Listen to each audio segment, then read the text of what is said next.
I just cannot seem to catch a break on my 1988 Saab 900. Now that the weather has finally begun to cool down, I want to start driving this thing again. It has sat all summer for a variety of reasons. I'm going to get into that in today's video, and we also have, looks like, 4 things that we need to take care of.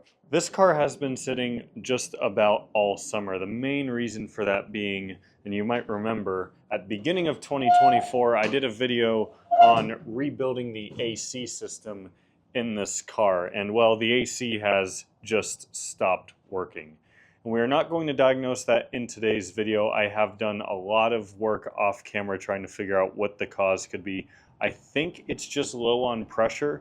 I'm not sure why. I've been doing a lot of jumper wire work and trying to get the compressor to turn on, and even when it is on, it's still not blowing cold air. I've jumped some switches and a variety of other things, so it's going to require some more diagnosis. But there are a few things we are going to fix today. This car does not like to start when the weather is cold. Now, cold by Arizona standards is about 50 degrees and lower. The car just does not want to start. It'll crank all day, but it will not start. So in order to fix that, one thing I was recommended is to replace this coolant temperature sensor here in the engine bay.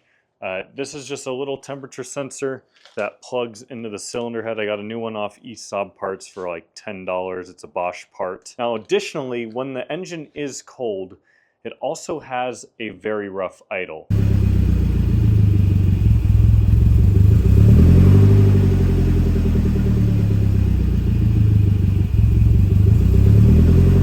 That clip actually didn't show it too bad, but when the engine is cold, the first minute and a half of it running, it'll jump up and down and just cannot keep idle. So the reason I think that is because of this idle air control valve right here. So we're going to remove this and clean it. And then lastly, I got some comments on it in a previous video. Yes, I did finally install this chrome bumper trim on the front and rear of the car, so I'm going to show the footage of how I did that as well. But without further ado, I think it's time to jump into it, and let's start by replacing this temperature sensor. So this wiring harness I actually relocated under the intake manifold. Generally, I'll put a picture on the screen. The engine bay harness runs on top of the manifold right here. So I basically rerouted the entire thing under the manifold. It really cleans up this whole area and makes it look a lot nicer. So I'm really hoping this does not leak, but I have no idea if it will. This is just a 19 millimeter. Yeah, it's already leaking coolant. So we're gonna be super quick with this.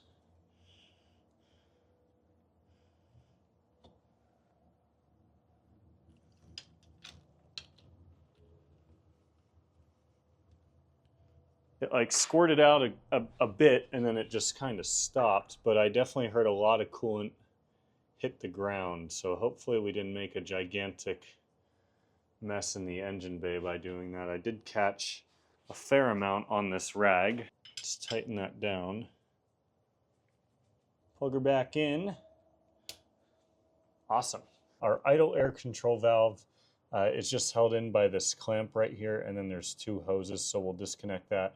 But before I do that, there is one other small thing I want to handle in this video. So this engine has, I think, 3 or 4 different temperature sensors. It's kind of crazy. We have the one that we just replaced, but then we also have one right here. This is just a single pin connector that goes in the cylinder head, and the sole purpose of this connector is to send a signal to the gauge cluster to let you know what the engine temperature is. Now, as I've started to drive this car since the weather's cooled down, for some reason this is working intermittently, so I don't know if it's a bad sensor. The connection on here is just a little bit loose, so I'm going to gently and very gently crimp this down to tighten it a hair to hopefully get a better connection and solve that issue. And now it's back on there, hopefully with a little bit of a better connection. All right, let's get the idle air control valve out. This should just kind of wiggle out.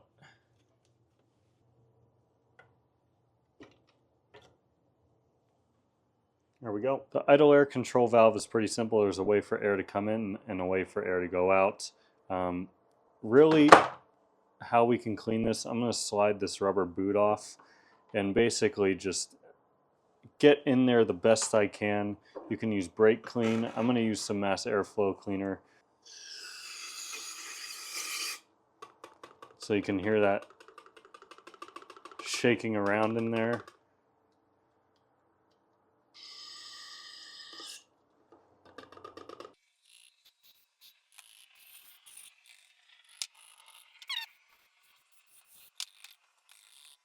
So MAF cleaner kind of tends to dry on its own, so I'm just going to let this sit here for a few minutes. All right, let's slide this back in.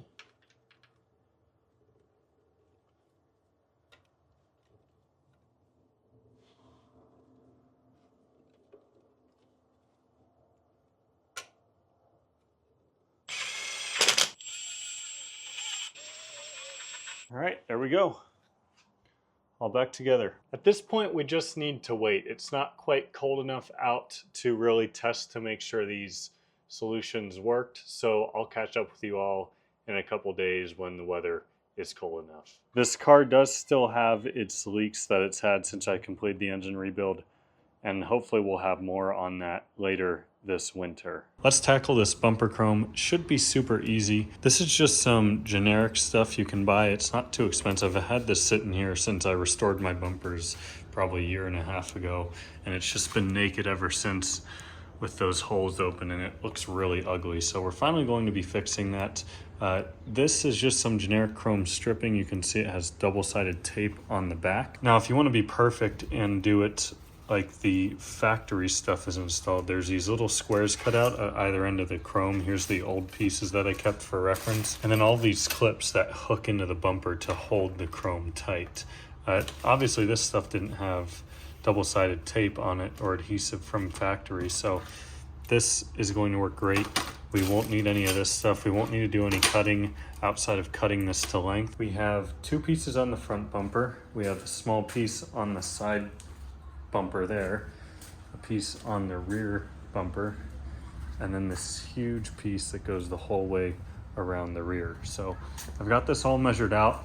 I'm going to be cutting about a ½ inch or so on each edge, and we're going to tuck that extra piece in here, just help it stay in place. But the surface has all been cleaned and we're good to go. So I'm just going to get to cutting and install this stuff. One last item I'll point out here is this replacement chrome is just a little bit thinner, you can see, than this opening. So in order to make this the most uniform, I'm not going to try to center it here. I'm going to push it the whole way up against the top, so that way we make sure it's not wavy and it just sits flush and flat across. I've got the adhesive peeled back a bit, and I'm going to slide this in. It's a tight fit, and then start peeling this back. Again, with it pushed up against the top.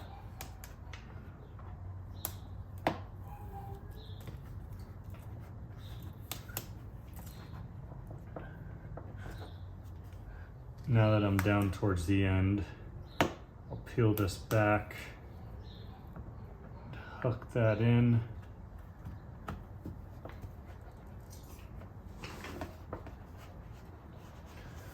Now, thankfully the adhesive seems to work well enough that you can peel it back a time or two if you need to. And at first glance you might think, wow, that's actually really noticeable, that gap, but when you come up to it standing at normal height, even down here, it's not noticeable. It's not perfect, but it's about as good as we're gonna get. And I'm pretty happy with how that looks. So let's move on to the back corner next.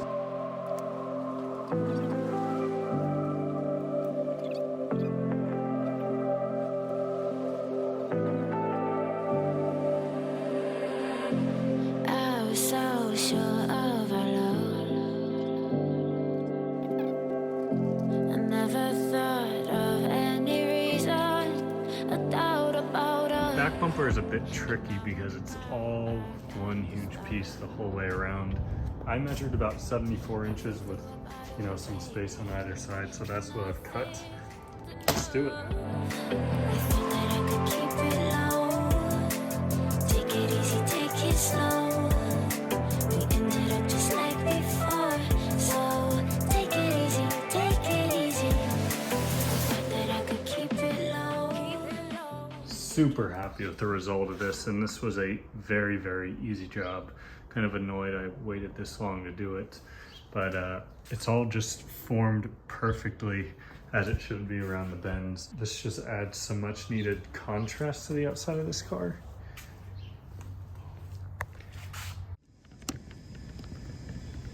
All right, here's a good cold start test of the 900. It's a cool morning here, about 50 degrees. Let's see if it starts.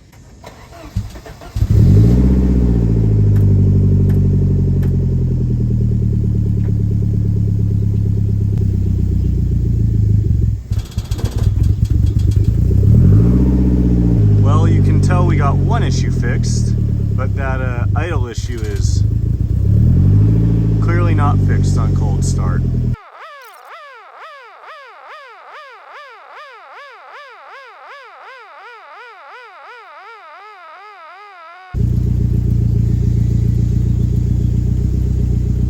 Well, good news and bad news. Good news is we got our cold start issue fixed. That last clip you just saw, it was about 50 degrees out early in the morning. Car started, no problems. I also started again this morning, same temperature about, started, no problem. So I think we have our cold start issue sorted. However, as you could see, we still have a rough idle for the first about 90 seconds or so when the car first starts up when it's cold. So one more suggestion I got to fix that is cleaning the mass airflow sensor. Another thing could possibly be the O2 sensor, but for now we're going to start by removing the MAF and hopefully cleaning that to solve that issue. So that is located right here, of course, by the airbox. So all we need to do to remove that is take off this throttle body hose from the intercooler, and then we should have good access to the MAF.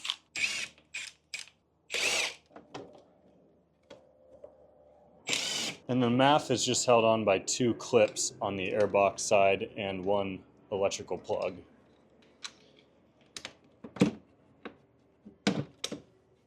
We have these, we'll just call them filters for lack of a better term, on both sides of the MAF. I don't really see a good way to disassemble this anymore, but there's the sensor sitting right in the middle there.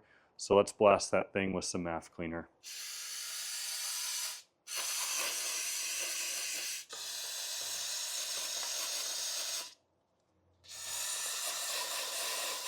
That's really all we can do there. So let's hope that helps.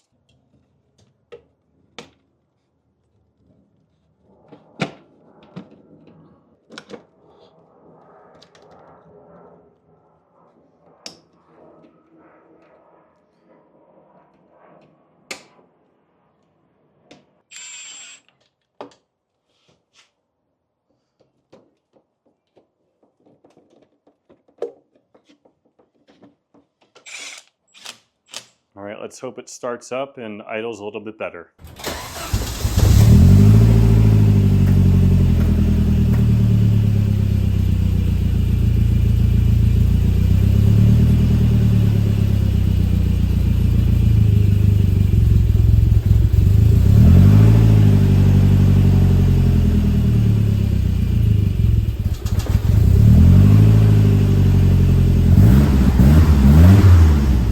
It's not really any better. It's maybe a little bit better. One other thing I was recommended is that this might just take a couple days for the car to learn and kind of sort itself out. I'm not too confident in that being the solution, however. But with that said, I'm gonna end the video here because I actually need to work on the 9.3 because I have some things I need to take care of before our Saab Club of Arizona meet, which when you're watching this video is actually going on right now. So there'll be a video coming on this car soon, as well as a video on the Arizona meet. We're gonna have awards, t-shirts, swag, some other cool giveaways and other little things. So stay tuned for that video. It's gonna be a ton of fun, but at least got that cold start issue sorted, which was definitely the bigger of the two issues. Got that footage of the bumper trim, which looks way better with the chrome bumper trim. So if you guys enjoyed the video, give it a thumbs up. Consider checking out my merchandise and subscribing. If you haven't already, it'll be linked at the top of the description. And I'll see y'all next time.